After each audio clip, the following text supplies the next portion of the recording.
Assalamualaikum warahmatullahi wabarakatuh. Kembali lagi di channel Super CBNS. Kali ini saya akan membahas mengenai perbandingan ideologi di dunia dan sisi positif serta negatif dari masing-masing ideologi.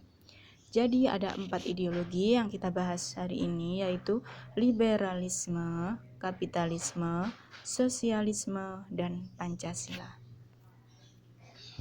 Ciri khas yang pertama dari liberalisme yaitu kebebasan individu dalam segala bidang, karena individu adalah titik pusat dalam hidup. Yang artinya individulah maka bisa terbentuk adanya masyarakat dan negara. Jadi karena individu terbentuk masyarakat dan negara. Jadi liberalisme ini mengunggulkan individu. Yang kedua yaitu kapitalisme. Setiap individu diberi kebebasan berusaha, saling berkompetisi di dalam pasar yang bebas dan negara tidak boleh ikut campur di dalamnya. Yang ketiga, sosialisme. Menekankan akan kepemilikan bersama atas alat-alat produksi, mengagungkan atas kepentingan negara di atas kepentingan pribadi, di mana sarana-sarana produksi dimiliki secara bersama. Yang keempat yaitu Pancasila. Hubungan antara warga negara dengan negara adalah seimbang. Artinya tidak mengutamakan negara tetapi juga tidak mengutamakan warga negara. Nah, ini dari segi politik hukum. Dari liberalisme, hukum untuk melindungi individu. Dalam politik mementingkan individu. Kapitalisme dalam politik mementingkan individu, bebas melakukan kompetisi untuk memenangkan persaingan. Jadi hampir mirip ya liberalisme dan kapitalisme ini. Yang ketiga, sosialisme, demokrasi untuk kolektivitas. Diutamakan kebersamaan, masyarakat sama dengan negara. Yang keempat, Pancasila, demokrasi Pancasila. Hukum untuk menjunjung tinggi keadilan dan keberadaban individu dan masyarakat. Ini dari sisi ekonomi. Liberalisme, peran negara sangat kecil, swasta mendominasi. Nah, ada sisi kapitalisme, monopolisme, serta persaingan bebas. Dari segi ekonomi, kapitalisme, peran negara sangat terbatas. Perekonomian bersifat individu. Yang ketiga, sosialisme, peran negara ada untuk pemerataan, keadilan distributif yang diutamakan.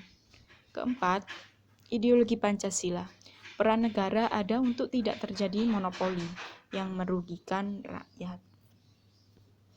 Nah, ini dari sisi agama. Liberalisme, agama merupakan urusan pribadi. Setiap individu bebas beragama dan bebas memilih agama, serta bebas untuk tidak beragama. Yang kedua, kapitalisme memberikan kebebasan secara penuh kepada setiap orang. Sosialisme, agama mendorong perkembangannya, serta kebersamaan.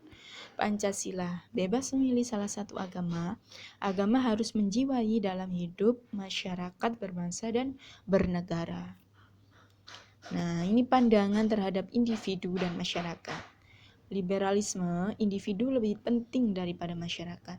Masyarakat diabadikan bagi individu.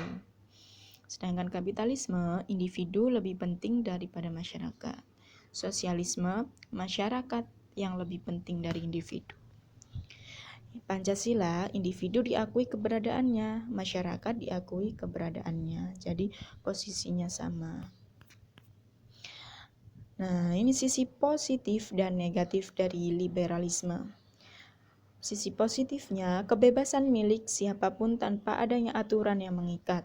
Kebebasan untuk belajar, berpendapat, memilih, menentukan agama. Orang-orang yang mau bekerja keras untuk memenuhi keinginannya, contoh, seorang mau beli sesuatu, dia akan bekerja keras untuk menabung dan membeli sesuatu itu. Dan sisi negatif dari liberalisme, tidak adanya aturan, tidak adanya kehidupan masyarakat secara sosial. Adanya persaingan antar individu yang menyebabkan individualisme. Jenjang antara si kaya dan si miskin jauh sekali. Dan orang-orang lebih mementingkan diri sendiri, keinginannya harus terpenuhi. Dan keinginan orang lain itu dibelakangkan. Sisi positif dari kapitalisme yaitu pengembangan hak milik pribadi. Pemilik modal bisa melakukan usahanya meraih keuntungan yang besar. Negatifnya dari kapitalisme yaitu perilaku konsumtif berkembang menjadi sebuah sistem pemikiran. Terciptanya kesenjangan sosial antara si kaya dan si miskin.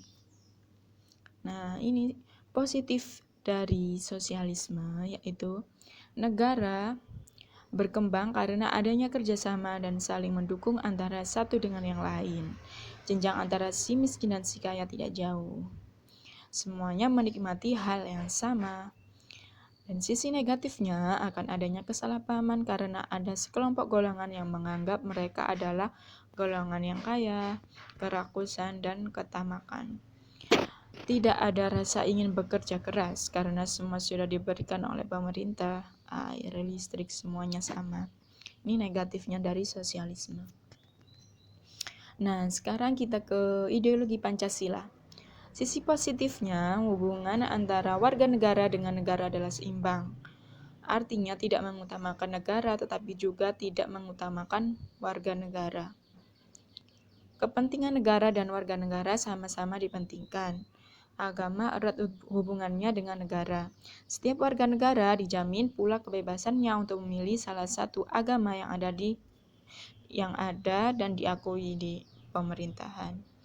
Sisi negatif dari Pancasila tidak memiliki sabuk pengaman sehingga memberikan ruang untuk multi-interpretasi dan terlalu mentolerir keberagaman yang akhirnya disalahgunakan. Nah, sekian pembahasan kita mengenai ideologi. Assalamualaikum warahmatullahi wabarakatuh.